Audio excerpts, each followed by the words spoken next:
नमस्कार, जय हिंद दोस्तों। स्वागत है आपका हमारी यूट्यूब चैनल जीएस की दुनिया में।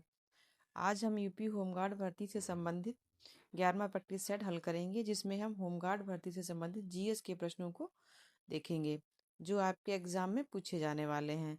अगर आप होमगार्ड भर्ती की तैयारी कर रहे हैं तो ये वीडियो लास्ट तक देखिए।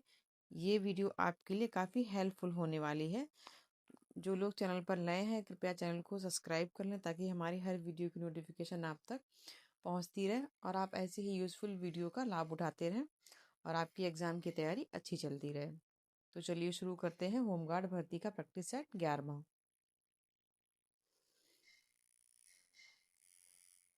क्वेश्चन नंबर 1, निम्नलिखित में से कौन सा संघ आर्थ्रोपोडा का उदाहरण है?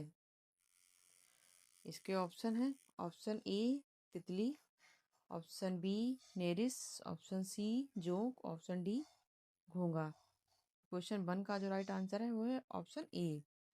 जो तितली जो है वो आर्थ्रोपोडा संघ का एक उदाहरण है। आर्थ्रोपोडा संघ में ही तितली आती है। तो क्वेश्चन 1 का राइट आंसर है ऑप्शन ए तितली। नेक्स्ट क्वेश्चन, क्वेश्चन नंबर 2,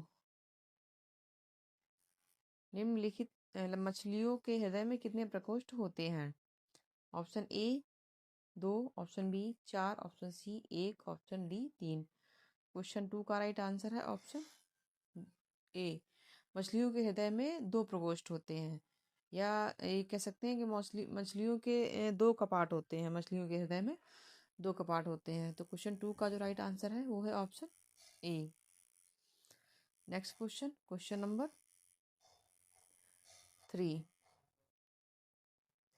1539 में चौसा की लड़ाई हुमायूं और किसके बीच में लड़ी गई थी? तो इसके ऑप्शन है। Option A Sikandar Suri, option B Sher Shah Suri, option C Rana Sanga, option D Ibrahim Lodi. तो जो 1539 में चौसा की लड़ाई जो हुई थी वो शेरशाह सूरी के और हुमायूं के बीच में हुई थी। ये आपको याद रखना है कि ये चौसा का जो युद्ध हुआ था वो 1539 में हुआ था। ये भी डेट आपको याद रखनी है। 1539 में चौसा की लड़ाई हुमायूं और शेरशाह सूरी के बीच में लड़ी गई थी। तो क्वेश्चन 3 का राइट आंसर है option B Sher Shah Suri. Next question, question number 4,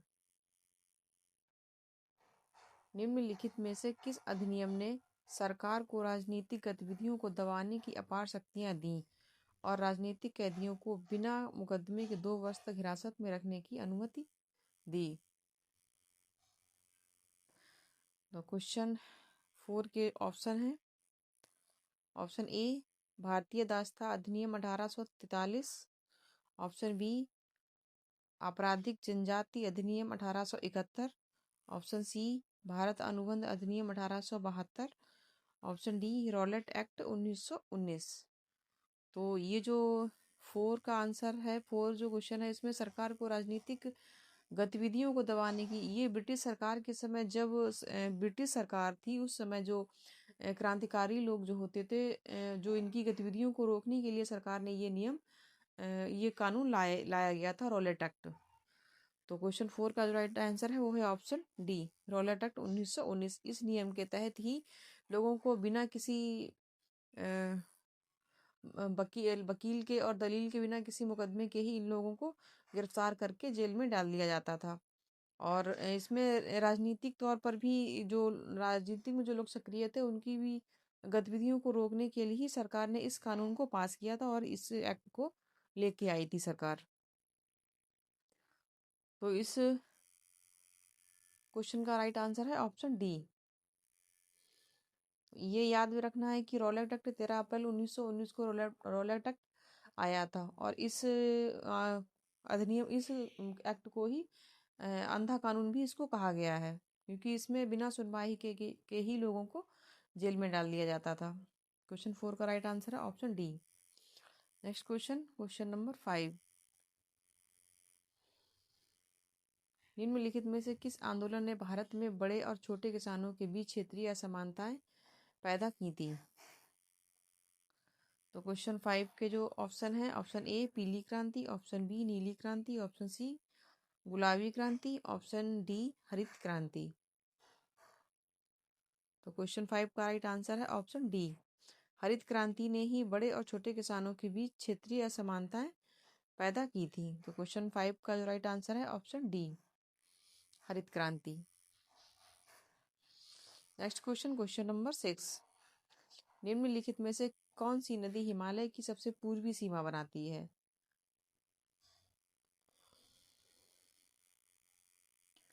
तो इसके ऑप्शन है, option A Sutlej, option B Kali, option C Teesta, option D Brahmaputra. तो सतलज नदी जो है वो तो हिमालय की उत्तरी सीमा बनाती है, तो ये तो नहीं होगा क्योंकि ये उत्तर हिमालय में इसका प्रवाह है। और तीस्ता ये भी उत्तर हिमालय की है। काली नदी ये नेपाल हिमालय में बहती है, तो ये भी नहीं होगा। और जो ब्रह्मपुत्र है ये पूर्वी हिमालय की सीमा बनाती है क्योंकि ये पूर्वी हिमालय में ही इसका प्रवाह है और पूर्वी हिमालय में ही ये बहती है। तो क्वेश्चन 6 का जो राइट आंसर है वो है ऑप्शन डी, ब्रह्मपुत्र। ब्रह्मपुत्र नदी ही हिमालय की सबसे पूर्वी सीमा बनाती है क्योंकि ये सबसे पूर्व में जो राज्य है हमारा अरुणाचल प्रदेश, वहाँ से ये भारत में प्रवेश करती है और वहीं पे इसका आगमन होता है भारत में। तो क्वेश्चन 6 का राइट आंसर है option D. Next question, question number 7। संविधान का कौन सा भाग पंचायतों से संबंधित है? ऑप्शन ए 4 का 4, ऑप्शन भाग 4, ऑप्शन बी भाग 9, ऑप्शन सी भाग 10, ऑप्शन डी भाग 7। तो क्वेश्चन 7 का जो राइट आंसर है, पंचायतों का जो संबंध है वो भाग 9 से है। क्वेश्चन 7 का राइट आंसर है ऑप्शन सी। जो हमारी पंचायतों का जो भी वर्णन किया गया है संविधान में वो भाग 9 में किया गया है। और इन भाग जो 9 है वो हमारा बाद में जोड़ा गया था। मूल संविधान में हमारे में भाग 9 नहीं था। भाग 9 तो था लेकिन भाग का जो 9 उपभाग जो है वो संविधान मूल संविधान में नहीं थे, वो का खा का करके बाद में जोड़े गए हैं। तो क्वेश्चन 7 का जो राइट आंसर है ऑप्शन सी, भाग 9। Next question, question number 8। राज्य के नीति निर्देशक तत्वों के निम्नलिखित में से किस अनुच्छेद में ग्राम पंचायतों के संगठन के बारे में उल्लेख है? तो इसके ऑप्शन है, ऑप्शन ए अनुच्छेद 40, ऑप्शन बी अनुच्छेद 38, ऑप्शन सी अनुच्छेद 36, ऑप्शन डी अनुच्छेद 42। क्वेश्चन 8 का राइट आंसर है ऑप्शन ए। जो ग्राम पंचायतों का वर्णन किया गया है, जो अनुच्छेद जो है वो अनुच्छेद 40 में दिया गया है ग्राम पंचायतों के बारे में। तो क्वेश्चन 8 का राइट आंसर है ऑप्शन ए। जो अनुच्छेद 40 है वो हमारे ग्राम पंचायतों के जो शक्तियां हैं उनके बारे में और उनके जो भी कार्य हैं उनके बारे में उसका वर्णन किया गया है अनुच्छेद 40 में। Next question, question number 9। Bharat की जनगणना 2011 के अनुसार केंद्र शासित प्रदेश के किस समूह का जनसंख्या घनत्व सर्वाधिक है? तो क्वेश्चन 9 के ऑप्शन है, ऑप्शन ए लक्षद्वीप एवं दमनदीप एवं चंडीगढ़, ऑप्शन बी लक्षद्वीप दमनदीप तथा पुडुचेरी, ऑप्शन सी दिल्ली चंडीगढ़ और पुडुचेरी, ऑप्शन डी दिल्ली चंडीगढ़ तथा दमनदीप। क्वेश्चन 9 का राइट आंसर है ऑप्शन सी, दिल्ली चंडीगढ़ और पुडुचेरी का जो जनसंख्या घनत्व है 2011 के अनुसार वो सबसे ज़्यादा है क्योंकि लक्षद्वीप और दमनदीप चंडीगढ़ का इनका तो कम है।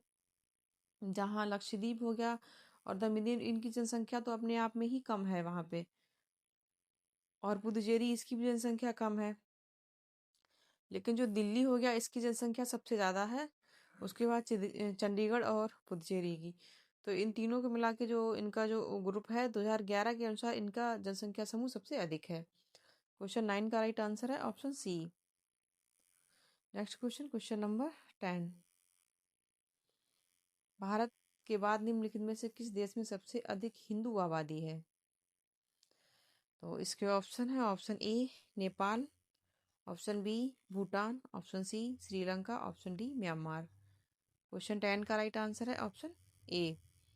जो भारत के बाद सबसे ज़्यादा जो हिंदू आबादी है वो नेपाल में ही है, या ये भी कह सकते हैं कि जो नेपाल है वो हिंदू राष्ट्र ही है, उसमें सब सर्वाधिक जनसंख्या में हिंदू ही पाए जाते हैं। और वो एक जैसे भारत में सबसे ज़्यादा हिंदू की संख्या है, वैसे ही नेपाल में ही हिंदुओं की संख्या सबसे ज़्यादा है। और जो धर्म वाले हैं वो कम संख्या में पाए जाते हैं। वो ये नेपाल एक हिंदू राष्ट्र ही है।